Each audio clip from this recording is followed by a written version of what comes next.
Hi there, and it's Felicia again.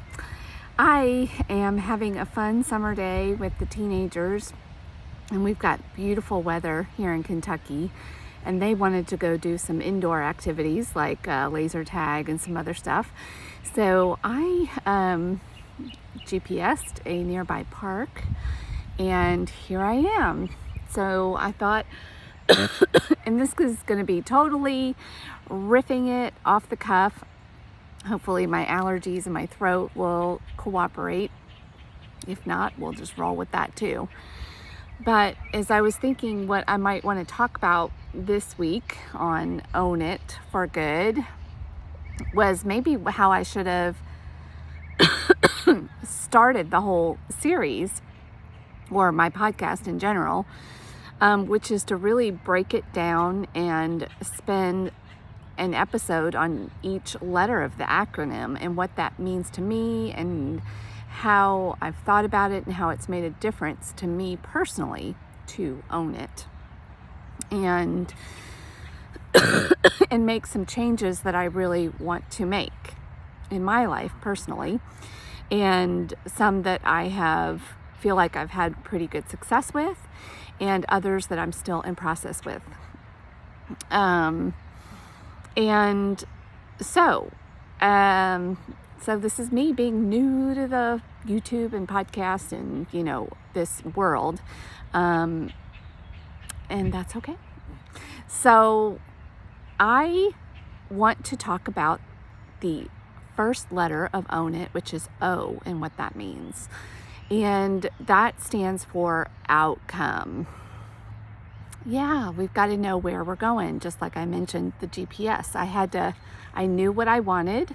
I knew my outcome today, getting my teenagers where they wanted to go and helping them achieve their outcome.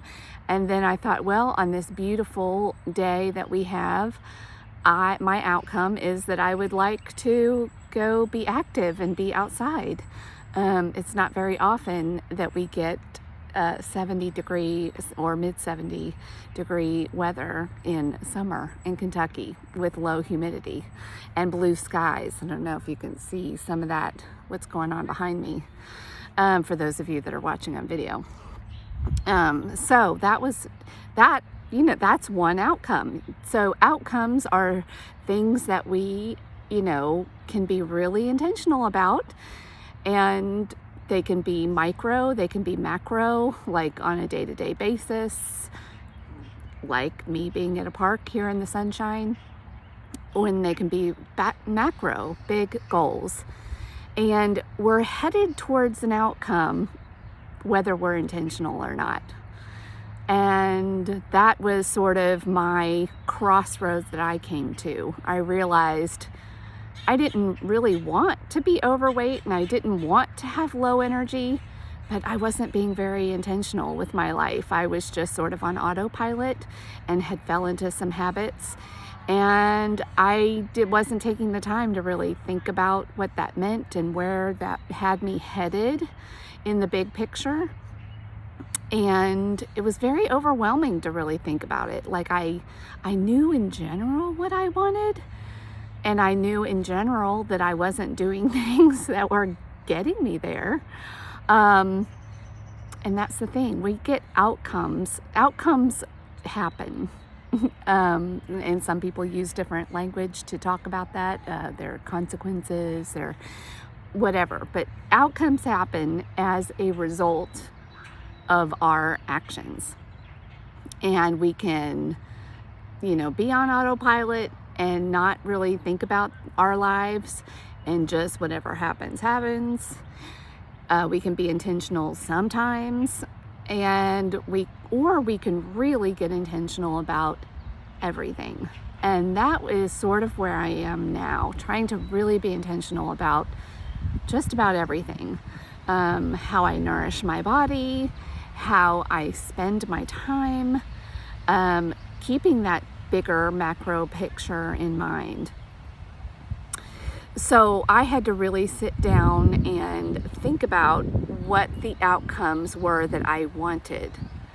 And then I had to really get honest about the ugly truth about some of the things that I was doing and the path that was leading me towards. What did that outcome look like? And I didn't really like that. And I'm already, y'all can't see me, but I'm 5'3" on a good day. Actually, I'm probably more like 5'2.5". I don't know. And I was getting close to 200 pounds. I never crossed that line, but it was getting so close that it was scary. And, in my mid-40s, numbers on my annual exams weren't looking so hot. I was having some honest conversations with my doctor at the time about it, and was even pretty honest about my, daily 2 to 3 glasses of wine, and what effect that was having, but I didn't really know. And it's almost like there was a part of me that didn't really want to know. If it was just this sort of nebulous, well, I know it's not good for me, but not really knowing specifically how bad it was for me allowed me to sort of just pretend like it wasn't really that bad, and then trying different, diets now and then, or kicking it up on the exercise front. But the truth was, my habits of treating myself, because I deserved it. I worked so hard every day, and treating myself to that nice chilled, glass or two of Chardonnay in the evening, which my brain at that time was already in a I deserve it mode. So add a little wine to that mix, and then I really deserve to eat the delicious dinner. And maybe if it was so good, maybe I'd have a little extra, or maybe a salty snack, or once in a while, I don't have much of a sweet tooth, but every once in a while, that might happen too. Yeah. So you see where I'm going here. I was achieving an outcome on autopilot, and it wasn't one that I really wanted. So I really had to sit, though, and go forward with that. Like, where's this GPS taking me? Where's this map taking me if I keep doing this and I don't change? Yeah. And I was already starting to, feel some of those consequences. And I didn't like it. But change is hard. And changing habits that you have had for years that are almost like your good friends, like it's a little daunting. And sometimes we have to start slow and kind of experiment and play with it. And that's sort of what I did for a couple of years. Take breaks here and there, experiment with the idea. I kept watching other people and learning and listening to them through podcasts and YouTube and other, places that we have so much access to people now, which is amazing. Authors. And then looking at what they were saying and how much different their lives had improved by embracing the discomfort of change and having a very specific outcome in mind, to keep them propelled and moving forward on the days when you're kind of crawling out of your skin and what do you do? So having a very firm and specific vision on an outcome. And some people talk about having like a SMART goal, but I think outcome for me is more specific and broader than just hitting a goal. A goal is an achievement, and then what do you do when you're done? That wasn't really what I was after. I was after a permanent change, an outcome of a different Felicia that thought differently, that wasn't just going around not drinking, but who really became a person who didn't even want it. Like, that is the outcome, like being free from that, being free from certain habits. And right now I'm currently working on, some emotional eating, because food, as a kid that moved every year and never didn't have security in her home environment. My mom was very reliable, but we were always in a different environment, a new school, a new house, a very unpredictable father, just a home life that provided me no security. So I really did, food was a consistent thing in my life that was tasty and comforting and soothing and distracting, all of those things. So that has been with me since childhood, that and books. Like, yeah, if you couldn't find Felicia, you could find me in a corner, nose deep in a book, and maybe with some tasty snacks nearby. But I was that kid also that had a crazy high metabolism, so it really didn't catch up with me until I was experiencing some hormonal changes around maybe 40. I packed on a few extra pounds post kids with the extra bite of mac and cheese and different things like that happen when you're lucky enough to be a stay-at-home mom. That's why I found myself sometimes over maybe indulging and having a nap. And of course I was drinking my wine then too. And that actually became a little bit more of a trap for me, because, well, I didn't have to get up and go to work in an official capacity. I mean, I did, but not, clocking in for like corporate anymore. So if the kids napped, hey, I could nap. Those dishes would wait. I'm not that mom that is busy cleaning her house while the kids were napping. No, that's not me. Maybe we'll do another episode one day on, I have this idea in my mind about type B's unite. I'm not what you would consider a type A person. Although some might argue, but I don't feel that way internally. I don't feel super driven, like, gotta make every minute of the day productive. I find being out in nature and daydreaming and reading and doing things like that very productive. So maybe my definition of productivity might just look a little bit different than the average go get 'em, pull up your bootstraps American. But anyway, I digress. Thank you. So this episode may be just a little bit shorter, but I really wanted to unpack that word, an outcome. Like, what do you really want? Like, get really specific about it. Envision that future self. What does he or she look like? What are they wearing? What size are they? What are they seeing, hearing, smelling? How do they spend their days? What do they want to be able to just do without having to think about their weight or their fitness level? Are there things like that of an active lifestyle? And those are things that came to mind for me. Like, I really want body freedom for as long as God will grant me the ability of a healthy body, and I take care of it and respect it, and fully develop my potential and use the gifts that he's given to me, and I give those back to the world.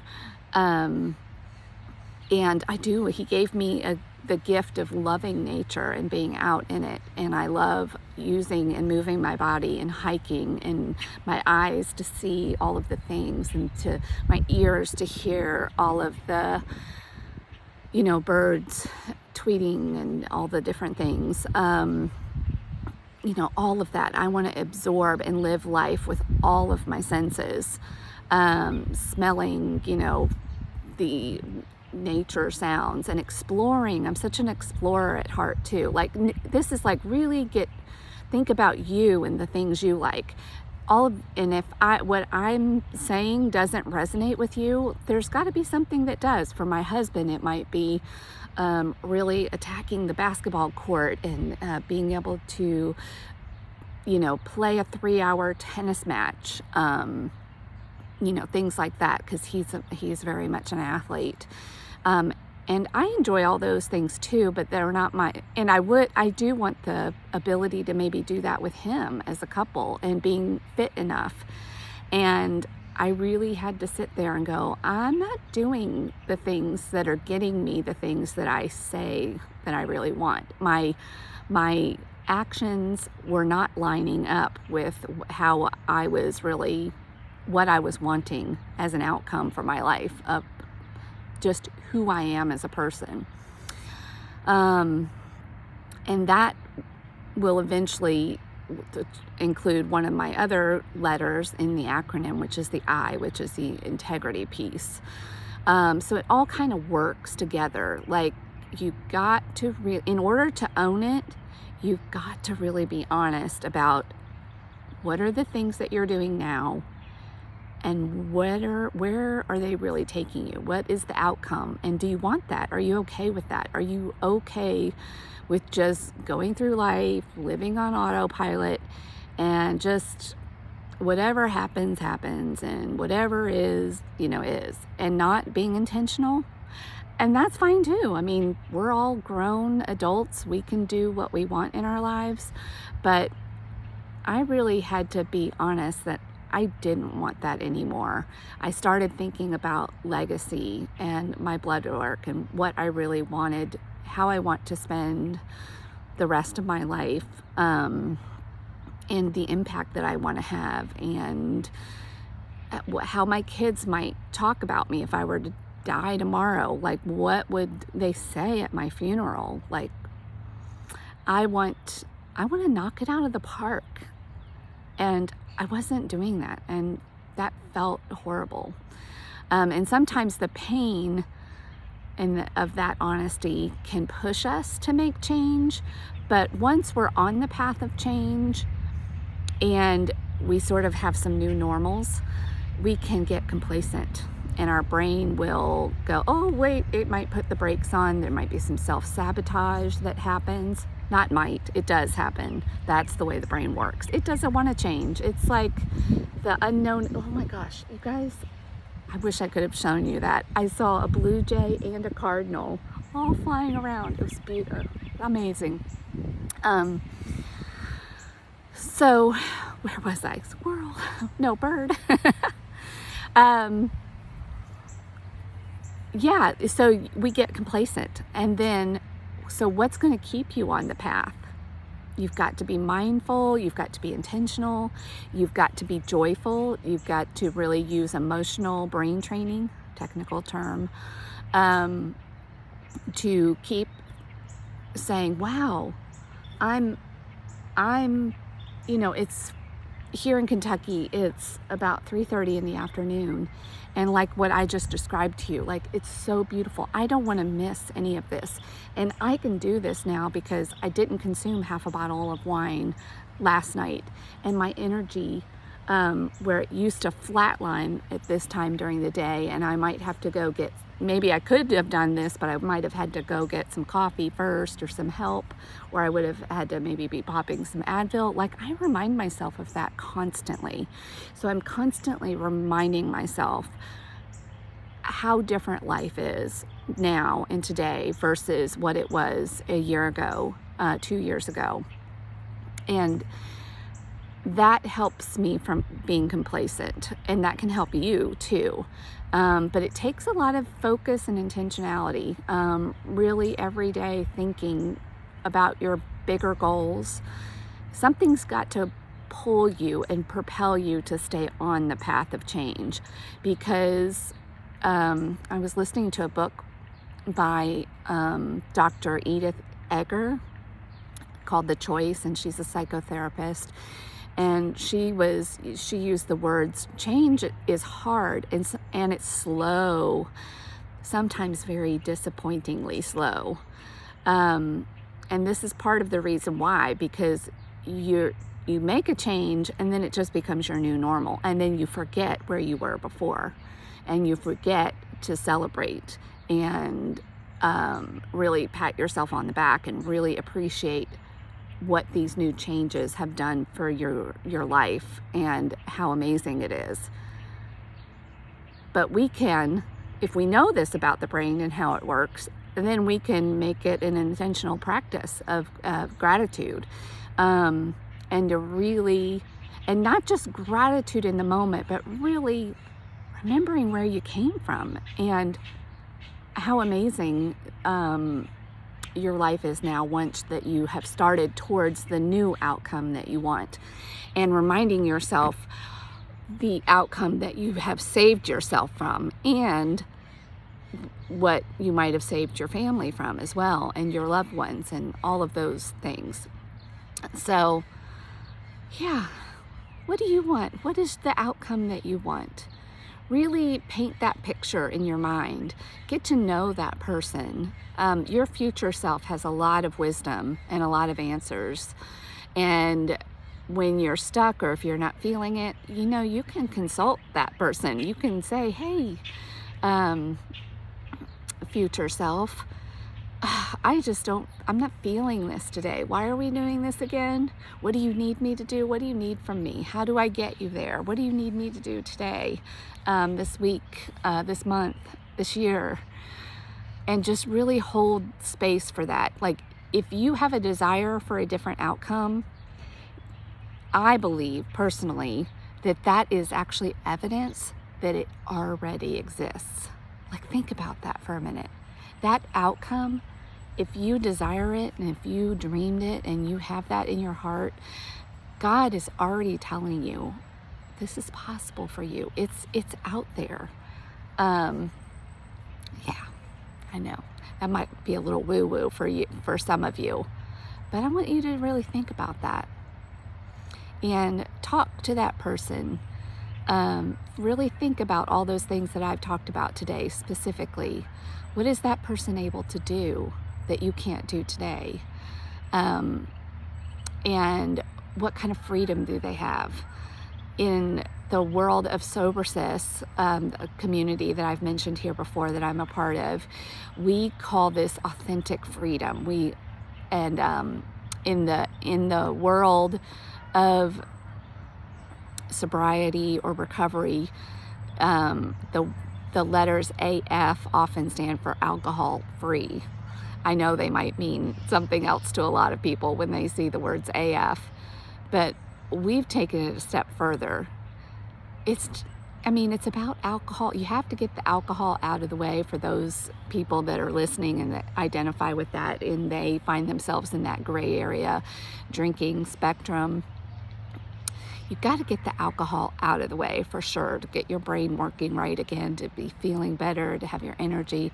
But then beyond that, it's about so much more. It's really not about the alcohol at the end of the day. It's about freedom, authentic freedom. So that's what I want for my life, to be authentically who God designed me to be, to appreciate and recognize the gifts and talents that He allowed me to have, and then to give those out to the world. I have been inspired throughout my life as a reader and a learner and a seeker and an explorer and a self-proclaimed self-archaeologist, that I have learned so much from people that are willing to put their thoughts and their ideas. And even though there's really nothing new that anybody is saying anywhere, we all just say it in our own way. That is the newness. And I think about, what if the authors and podcasters and YouTube, all the ways that I have been helped, and people willing to share their gifts and their voice and their perspective and their stories and all of that, what if they hadn't done that and I hadn't learned what I needed to learn from them? And then who am I to not share with you? Yeah. And who are you not to show up for who you're supposed to be and share it with the world too? And that's even a bigger outcome. That's the biggest. See, there's levels of outcomes that we can really talk about here. That what do I want my day to look like? What do I want my week to look like? What do I want my life in general to look like? Even if it's 10 years from now, 5 years from now, what is that person able to do? And then beyond that, what kind of impact are you having? Are you thinking way beyond yourself? Because that is the type of motivation. And maybe I'll sort of leave that thread, because that will lead into the next letter and the next concept of own it, which is why. Why are you doing this? It really needs to be bigger than just about you. So on that note, I am going to sign off and go do a little more bird watching and sun soaking and breathing in nature and walking and moving my body and thinking a little bit more about myself and what authentic freedom really looks like for myself. And am I really moving towards that? I think I am, but I've got to stay intentional about it. All right, I love you guys. Thank you so much for taking time out to watch my pontifications and my musings and my sharing a little bit of my journey and what I'm learning. And of course, if you want to work with me, just let me know. You can message me. I am working on getting my website up, and maybe by the time you're watching that would have already happened. But I sure do appreciate you taking the time and just sharing a little bit of this beautiful Kentucky summer day where it's only like 75 degrees. What? All right, bye.